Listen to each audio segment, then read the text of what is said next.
What if that fresh laundry scent you love is actually a chemical cocktail you're breathing in 24/7? And what if the non-stick pan you use for your morning eggs is leaching invisible chemicals that could be messing with your hormones?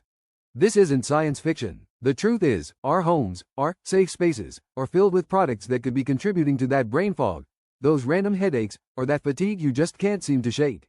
And it's a huge deal, because this isn't about a one-time exposure. It's about the slow, silent accumulation of tiny doses, day after day.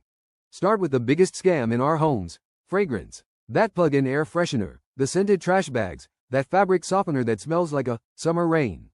It all feels so clean, right? But flip over the bottle and look at the ingredients. You'll almost always see one word: fragrance or parfum. That single word is a legal loophole. It allows companies to hide a blend of potentially hundreds of chemicals without listing any of them.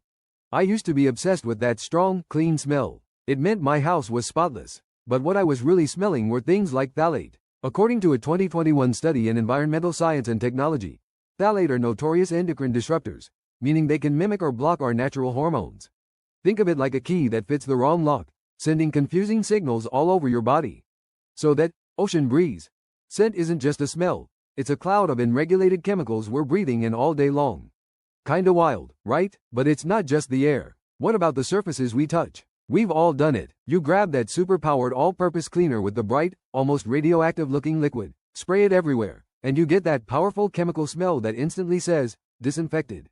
Many of those aggressive cleaners use harsh chemicals like ammonia or quaternary ammonium compounds, or quats. They're great at killing germs, no doubt, but they're also major irritants for our respiratory systems. The Environmental Working Group has been warning for years that repeated exposure can trigger asthma and other breathing issues. It's like we're waging a chemical war on our kitchen counters, and our lungs are getting caught in the crossfire. You know what I mean? That feeling when you clean the bathroom and have to open a window because you can barely breathe?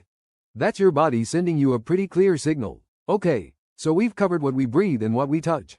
Now let's talk about what we eat off of. I'm looking at you, non-stick pan. That glorious invention that lets you slide an omelet onto your plate with zero effort.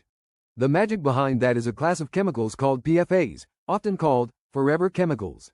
They're called that for a reason. They don't break down, not in the environment, and not in our bodies. When your pan gets scratched or overheated, those PFAs can flake off into your food. The CDC has found PFAs in the blood of nearly all Americans they've tested.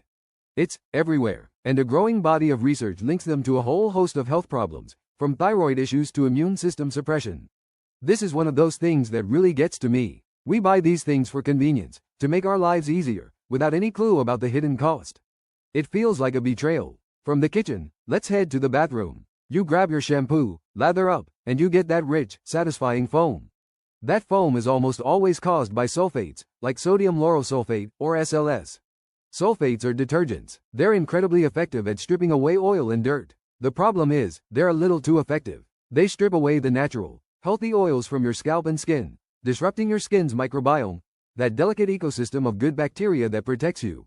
Ever get out of the shower and your skin feels tight and squeaky? That's not clean. That's your skin's defenses being wiped out. For some people, this can lead to irritation, dryness, and can even make conditions like eczema worse. It's crazy to think the products we buy to get clean are actually stripping away our body's first line of defense. Go back to the kitchen and talk about leftovers. We all have that one cabinet overflowing with plastic containers, but many of them, especially older or hard, rigid ones, can contain bisphenol A, or BPA. BPA is another one of those endocrine disruptors we talked about.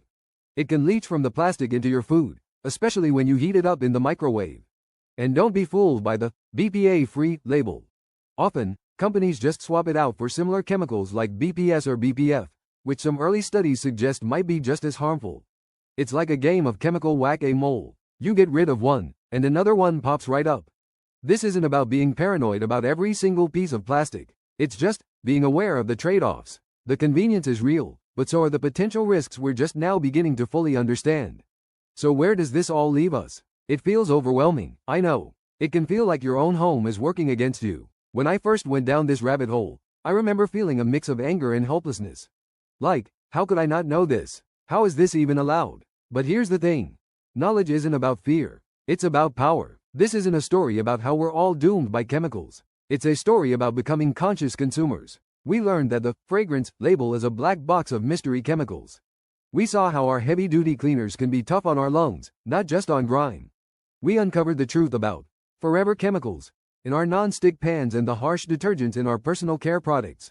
And we peeked inside our plastic containers. The goal isn't to live in a sterile bubble. The goal is to simply lower our body burden, that cumulative total of chemicals our bodies have to process every day. It's about making small, intentional swaps that add up to a massive difference over time. Choosing a simple soap over a heavily perfumed one, using glass containers instead of plastic for your hot food, opening a window instead of plugging in an air freshener. You start to realize that a truly clean home doesn't have a smell at all. It just smells like nothing. And there is a real peace in that. If this deep dive opened your eyes, hit that like button to let me know. And for more ways to take back control of your health and home, make sure you subscribe. Let me know in the comments. What's the one product you're going to look at differently after this? Let's talk about it.